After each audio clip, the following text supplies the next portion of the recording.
அன்பு தமிழ் நெஞ்சங்களுக்கு ஆஸ்ட்ரோ தமிழ் மகளின் இனிய வணக்கங்கள். இன்றைய பதிவில் கன்னி ராசியில் பிறந்த நண்பர்களே, தீபாவளிக்கு முன்னதாக கஜானா யோகம் நீங்கள் பெற போகிறீங்கங்க. குபேரனுடைய அருள் பரிபூர்ணமாக கிடைப்பதால் பெற போகிறீங்க. ஆமாங்க, தீபாவளி சமயத்தில் தான் குபேர பூஜை செய்வாங்க.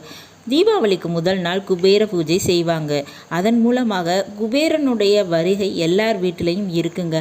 அப்படிப்பட்ட குபேரனுடைய வருகை கன்னிராசியில் பிறந்த உங்களுக்கு கஜானா நிறையும் யோகத்தினை கொடுக்க போகுது. கஜானானா கல்லாப்பெட்டி, பணப்பெட்டி, உங்கள் பேங்க் பேலன்ஸ், உங்கள் தங்க நகை சேமிப்பு, உங்களுடைய சொத்து மதிப்பு எல்லாமே 2 மடங்காக உயர்த்தி தரப்போகின்றது. அதை பற்றி தான் இன்றைய பதிவில் பார்க்க போகிறோம். பதிவினை முழுமையாக பாருங்கள். பதிவு பிடிச்சிருந்தால் லைக் பண்ணி கமெண்ட் பண்ணி மற்ற நண்பர்கள் உறவினர்கள் பயன்பெற அவங்களுக்கும் ஷேர் பண்ண மறந்துடாதீங்க. இதுவரை நம்முடைய ஆஸ்ட்ரோ தமிழ் மகள் சேனலை சப்ஸ்கிரைப் பண்ணாத நண்பர்கள் சப்ஸ்கிரைப் பண்ணி கூடவே தெரிகிற பெல் ஐக்கானை கிளிக் பண்ணி ஆல் ஆப்ஷன்ஸும் செலக்ட் பண்ணி வச்சுக்கோங்க. கன்னிராசியில் பிறந்த நண்பர்களே, ஜோதிட சாஸ்திர ரீதியாக 11ஆம் வீடு தாங்க லாபஸ்தானம். அது முக்கியம். அதை விட மிக முக்கியம் 2ஆம் வீடு.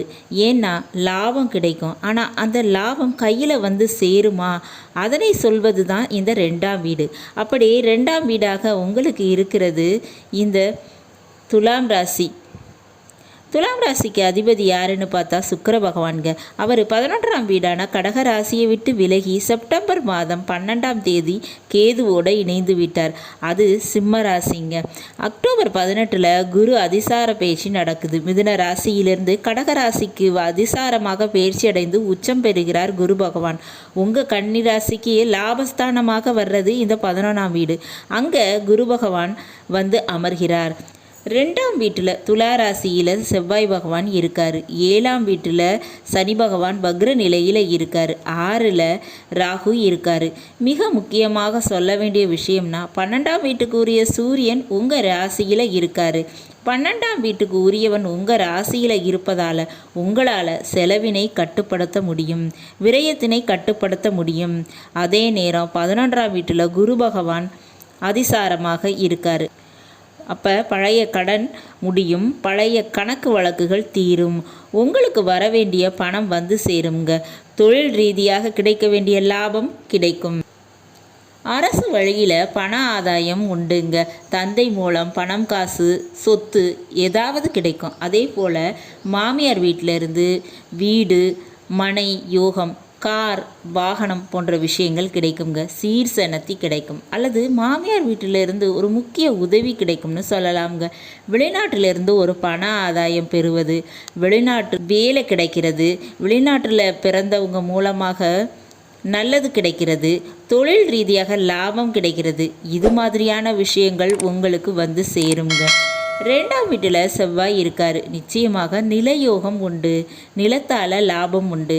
அந்த செவ்வாய் உங்கள் ராசிக்கு 3ஆம் வீடான விருச்சிகத்துக்கும் 8ஆம் வீடான மேஷ ராசிக்கும் அதிபதியாக இருக்கிறவர். அப்போ உடன் பிறந்தவங்க மூலமாக பண வருவாய் உண்டு. ஒரு போட்டியில் ஜெயித்து அதன் மூலம் பண வருவாய் கிடைக்குங்க. மேலும் ஆன்மீகம், சில மறைமுக வேலை தொழில் மூலமாக பணவரவு உண்டுங்க. மேலும் 6ஆம் வீட்டில் இருக்கக்கூடிய ராகு வேலையில் திடீரென மாற்றத்தை கொடுப்பாருங்க. வேலை தொழிலுக்கு உரிய சனி பகவான் வக்ரத்தில் இருக்கார். ஆக மொத்தம் உங்கள் ராசியில் உங்கள் ராசி அதிபதி புதன் பகவான் உச்சத்தில் இப்போ இருப்பதால் நிச்சயமாக இவை அனைத்துமே உங்கள் வாழ்க்கையில் நடக்குங்க. மிக முக்கியமாக 5 விஷயத்தில் பணவரவு உண்டுங்க. கஜானா, அதாவது கல்லாப்பெட்டி, பணப்பட்டி நிறைய போகுது, அது உறுதி. முதல் விஷயம் என்னென்னா, நிலத்தினை விற்றோ அல்லது கைமாற்றி விட்டோ அதன் மூலமாக லாபம். 2ஆவதாக பூர்வீக சொத்து மூலமாக லாபம் கிடைக்குங்க. பாட்டி வழி சொத்து கிடைக்கும். வேறு மதத்தவங்க மூலமாக இது நடக்குங்க. 3ஆவதாக ஏதாவது போட்டியில் ஜெயிப்பீங்க.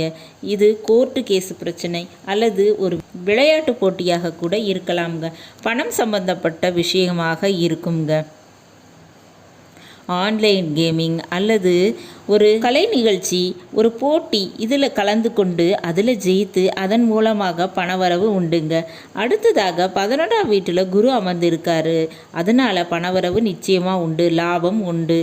மூத்த சகோதர சகோதரிகள் மூலமாக பண ஆதாயம் உண்டு. இது நிச்சயமாக நடக்குங்க. அக்டோபர் மாதத்தில் இதெல்லாம் திடீரென நடந்தே தீரும். திடீர் லாபங்கள் கிடைக்கும். இப்படி பணவரவு நிச்சயமாக கிடைக்குங்க. இந்த நேரத்தில் நீங்கள் செய்ய வேண்டிய விஷயம் முருக வழிபாடு வியாழக்கிழமை செய்யுங்க. வெற்றி மேலே வெற்றி நிச்சயமாக கிடைக்குங்க. செவ்வரளி மாலை சாற்றி வழிபாடு செய்யணும். பெரிய அளவு நன்மைகள் கிடைக்குங்க. மேலும் படிக்கின்ற மாணவர்களுக்கு பேர் புகழும், வேலை பார்க்குறவங்களுக்கு வெற்றியும், தொழில் பார்க்குறவங்களுக்கு தொழிலில் லாபமும், வயதானவங்களுக்கு நோய் பிரச்சனை தீர்க்கும். இந்த மாதிரியான விஷயங்கள்லாம் உருவாகுங்க. நோய் எதிர்ப்பு சக்தி உருவாகும். பெண்களுக்கு இந்த நேரத்தில் கணவர் வீட்டு பிரச்சனை, மாமியார் வீட்டு பிரச்சனை, கர்ப்பப்பை பிரச்சனை, இந்த 3 பிரச்சனைகளுமே தீருங்க. அப்போ முருகனுடைய வழிபாட்டை நல்லபடியாக செய்யுங்க. இந்த விஷயங்கள் எல்லாமே உங்களுக்கு கைகூடி வரும். நல்லது நண்பர்களே, இன்றைய பதிவு உங்களுக்கு பிடிச்சிருக்கும்னு நினைக்கிறேன். பிடிச்சிருந்தால் லைக் பண்ணி கமெண்ட் பண்ணி மற்ற நண்பர்கள் உறவினர்கள் பயன்பெற அவங்களுக்கும் ஷேர் பண்ண மறந்துடாதீங்க. இதுவரை நம்முடைய ஆஸ்ட்ரோ தமிழ் மகள் சேனலை சப்ஸ்கிரைப் பண்ணாத நண்பர்கள் சப்ஸ்கிரைப் பண்ணி கூடவே தெரிகிற பெல்லைக்கான கிளிக் பண்ணி ஆல் ஆப்ஷன்ஸும் செலக்ட் பண்ணி வச்சுக்கோங்க. மீண்டும் நல்லதொரு வாய்ப்பினில் உங்கள் அனைவரையும் சந்திக்கிறேன். அதுவரை ஆஸ்ட்ரோ தமிழ் மகளின் அன்பு கலந்த வணக்கங்கள். நன்றி.